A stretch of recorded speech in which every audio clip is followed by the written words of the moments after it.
वज़ीर आला खैबर पख्तूनख्वा सुहेल अफरीदी साहब ने जनाब अवामी राब्ता मुहिम का आगाज़ कर दिया, जल्द से बेसिकली जलसों का आगाज़ कर दिया है। मेरी समझ से बाहर है, मैं आई डू गेट सरप्राइज। मैं तो इवन मरीम नवाज़ साहबा के हवाले से भी इस बात के ऊपर हैरान होता हूँ कि यार आप लोगों के पास टाइम किस तरह निकल आता है कि आप बैठ के जलसे मुनक्किद करें या आप बैठ के लॉन्चिंग सेरेमनीज़ के अंदर जाएँ। मतलब हमारे इन सूबों के इतने बड़े मसाइल हैं। आप मुझे सिर्फ 1 मिनट के लिए बताइए ना, अगर आप खुद एक वज़ीर आला हों, खैबर पख्तूनख्वा जैसे सूबे के वज़ीर आला हों जो दहशत गर्दी के ख़िलाफ़ एक जंग लड़ रहे हैं, जहाँ पे और बड़े मसाइल हैं, अफ़गान महाजिरीन का मसला एक चल रहा है, वहाँ पे आटे की कीमतें जो हैं वो बढ़ी हैं। अभी आटे के हवाले से भी मैं अभी आपको बताता हूँ।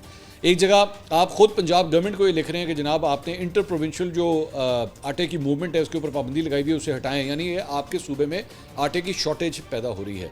इस दौरान आपके पास जलसे करने का टाइम है। अलबत्ता मैं मुराद अली शाह साहब को यहाँ पे एक बात का क्रेडिट देना चाहूँगा कि अगर आप नोट करें तो मुराद अली शाह साहब इस किस्म की पॉलिटिकल एक्टिविटीज़ में इन्वॉल्व नहीं है, और ना ये जाके हर जगह जाके टक टक टक टक फीते काट रहे होते हैं, ना वो कोई इतना।